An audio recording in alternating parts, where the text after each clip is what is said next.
every upcoming filmmaker wants that film look. But what does that actually mean? Because when people talk about the film look, sometimes people are talking about the grain of film, other times they're talking about the colour of film, and then sometimes they're talking about that very obscure, special, nostalgic feeling that film gives off. So today we're actually going to be trying to figure out what that film feeling is, and see if we can get close to it with our digital cameras, without spending thousands of pounds on actual film stock.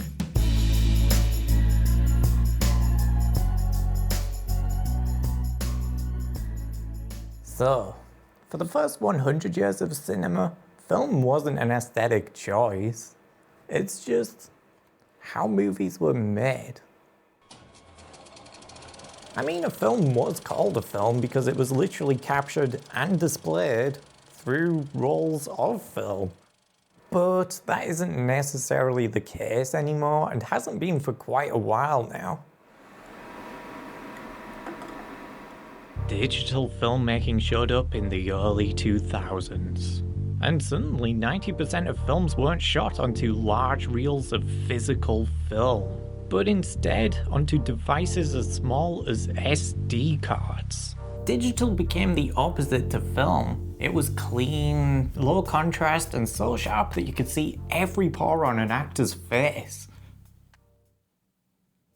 Of course, not every digital camera shoots the same way, and every DOP has their own way of shaping an image, but to a lot of filmmakers and cinema goers, digital was kind of becoming sterile, and a lot of people wanted to return back to that classic film look and feel.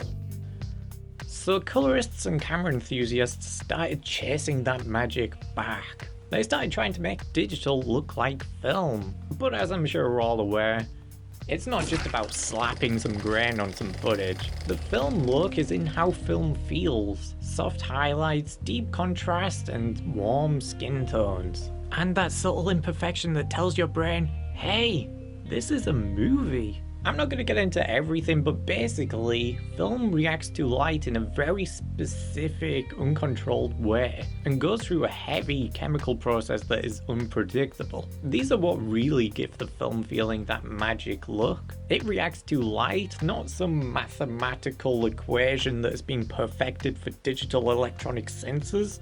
So I guess the question became, can you teach digital to behave like film? Turns out, yeah, if you're Steve Yedlin, you can. This is the DOP that shot Knives Out, and he did so on a digital Arri Alexa, but built his own software to recreate film's density curves, color crossover, halation, and even how the dyes bleed into each other. The result? It looks like it was shot on film. He proved that the film look isn't magic. And it's not just a one-off, there have been countless examples over the last few years of successfully emulating film on a digital sensor. The Batman, Everywhere All at Once, and perhaps most impressively with The Holdovers. I haven't actually seen this one myself, but I've seen countless videos on it because everybody's impressed. And it does look like it was shot on classic 80s film, but it wasn't. Okay, cool, but we don't have a Steve Yedlin-sized budget, and I'm also just not as clever as Steve Yedlin, so maybe we could use something that's made more for us. Dehancer. Dehancer is basically film emulation in plug-in form. It's a tool that can help you emulate film that you can use directly inside the editing software of your choice. Now, if you know anything about modern film emulation, yes, there are numerous film emulators out there. I mean, DaVinci Resolve, my editing software of choice at the moment, does have a built-in film emulation in their studio package. But for this demonstration, Dehancer is the one that I've personally come to know and appreciate over the last couple of years. So let's break down what it does. My first experience with film emulation was through Dehancer. It was on a music video that I directed. I worked really close with my director of photography on that project to achieve a dreamy look of a shared fantasy between the father and son characters living out a rock star lifestyle. We tried numerous things throughout the production to get that fantasy dreamy look, such as high contrast lighting, the use of projectors, and even a full-on volume set.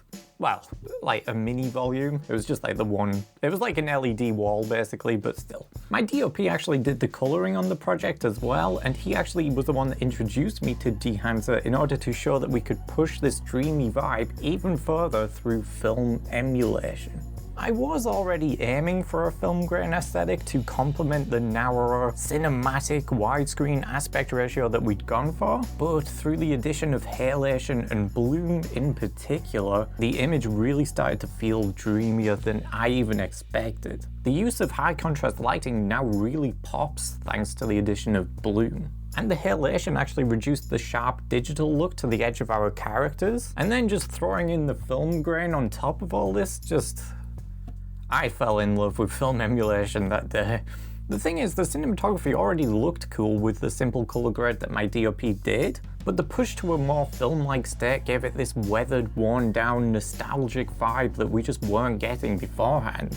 And then when I went on to my next project as a director of photography, not director, but me doing the camera and lighting myself, obviously now the idea of film emulation was ingrained in my mind whenever I was working on anything like this. And I just couldn't quite shake the idea of it. I myself didn't have access to Dehancer past this point, so I wasn't able to use it on this project in particular, but the production did have DaVinci Resolve Studio's new film emulation software at that time. It was when it just came out on 19 or 20, so I jumped straight onto that. As I stated in the making of Hair, I feel like when it comes to hair loss, that is such a sensitive topic that you can't have such a digital clean image on somebody at a close-up, which is a problem with a lot of modern sensor cameras and stuff, is they're very sharp. I quickly realized that film emulation could help on this project in ways that it couldn't on the other project, in more subtler, more confidence-boosting ways. Since Hair is a real-life documentary covering sensitive topics such as women losing their hair through alopecia or cancer treatment, I didn't really want to go into it putting them onto video with super-duper high-quality detail. I knew going off how dreamy the music video ended up looking that film emulation would help in this regard. I honestly can't go back to the footage without the film emulation anymore because it just doesn't look right. But keeping in mind, I was shooting Hair with film emulation in mind. I was well aware that when I put the infinibar behind Nicola in this shot, that we would get a bit of nice halation around this area because it's right here. And that's only because I'd experimented with it in the music video beforehand. Because yeah, one of my favorite aspects of film emulation is halation. It's a subtle touch to the film work, but it really does ease that otherwise sharp harshness that comes about through digital photography. And now that since I've been very slow with doing my own passion project film, wherein I'm directing and doing the cinematography all by myself, I really want film emulation to be a part of that as well. And it makes sense with this project because it is a 1800s piece kind of inspired by The Witch by Robert Eggers. And it's this really dark, experimental horror tale. And I mean, just looking at some of the footage here, I think you can see what I mean when I want film emulation to be a part of it. Because going back to The Witch by Robert Eggers, or The Witch, ironically, as much as I think that film is a solid piece of horror and probably still my favorite Robert Eggers film personally, I have actually always taken issue with how digital that whole film looks. It just looks way too modern and clean, especially for a film that takes such high regard and attention to detail for the period accurate stuff going on in there. It was always very clear to me that this should have been shot on film, and with it being Robert Eggers' first film, he probably didn't have the authority to actually say, no, we're doing it on film. And it's crazy because if Robert Eggers was just getting started out these days, The Witch would probably at least have some sort of film emulation going on in it.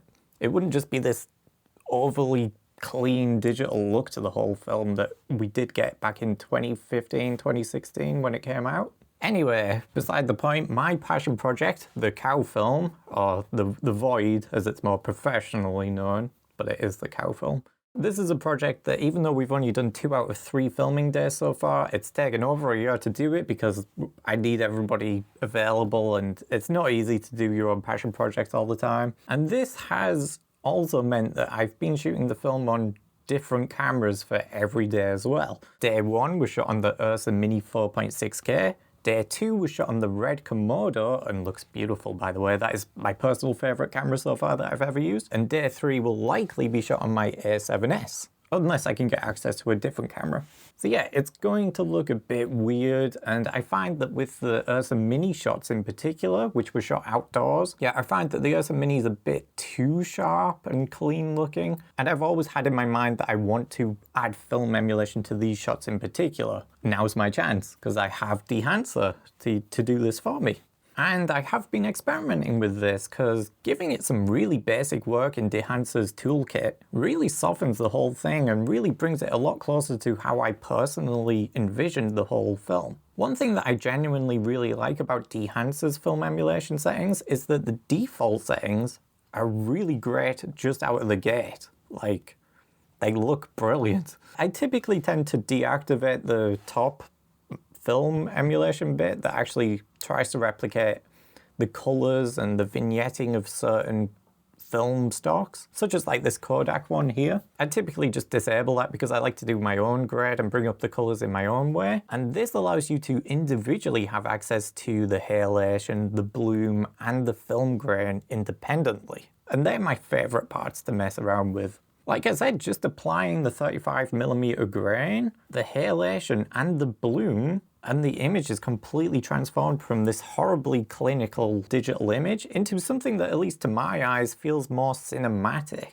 Now, I'm not claiming that anything I'm doing here is of professional standard. I'm very much still a learner when it comes to color grading in particular. I've never considered myself very good at this, but this is what I'm saying. Dehancer is clearly very user-friendly because somebody like me who doesn't quite understand exactly how to do all of the color grading steps that the professionals do, even on DaVinci, I'm still able to get an image very close to how I envision it personally. So yeah, I'll probably be going with the 35mm grain for the void, but you do have options for other types of film grain, such as 16mm, which is my personal favorite when it comes to watching films.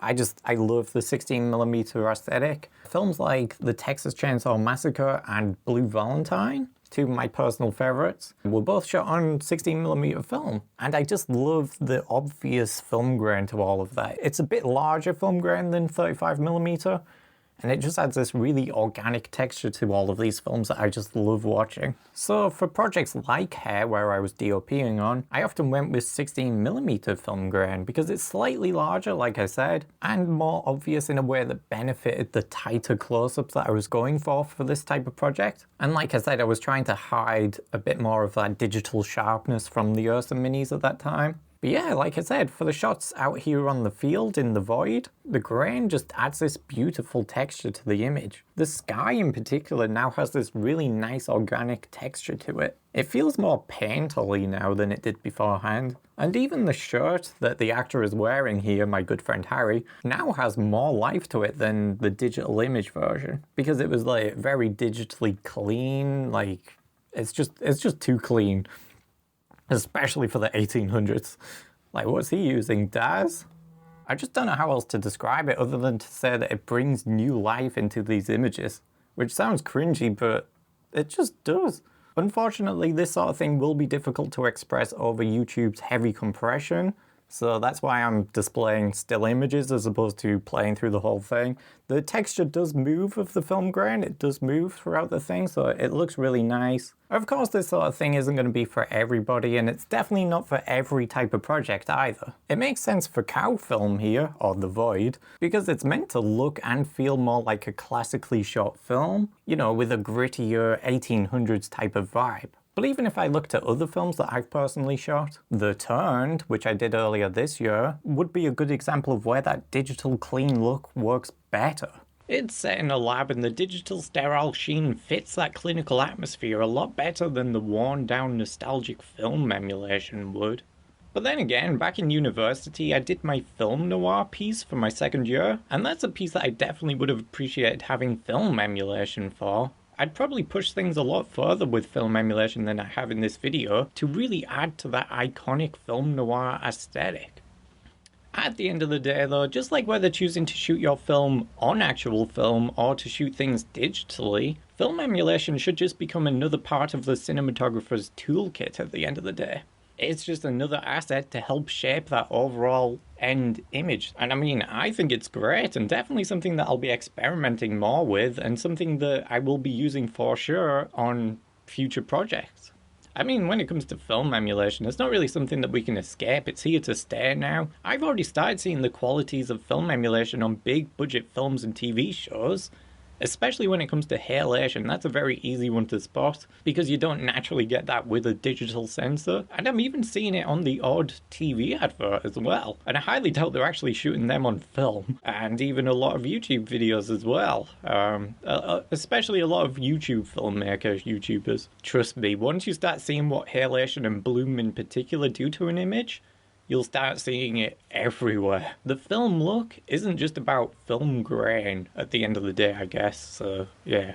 Full disclosure for this video, it is obviously worth pointing out that Dehancer did reach out to me personally prior to making this video, asking about me doing a collaboration in exchange to have access to their plugin. So yes, this video is a result of Dehancer reaching out to me, but there is no payment and these are all my own thoughts at the end of the day. I mean, Dehancer themselves actually stated outright that I'm free to have any opinion on the plugin for this video, so this is all me, don't worry guys, all me. As I said before, Dehancer is a product that I have been familiar with in the past and have used, so I was comfortable working with them for this video. If you're interested in getting the product yourself, there is a link in the description below to Dehancer, and if you use promo code CrisisChris, you can get 10% off your purchase there at checkout. It should work on all of Dehancer's products other than their ISO app subscription. Because yes, Dehancer did give me an affiliate code as well.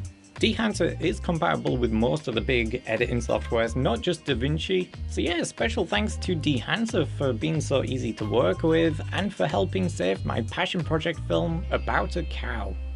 Or something. The Void. You know.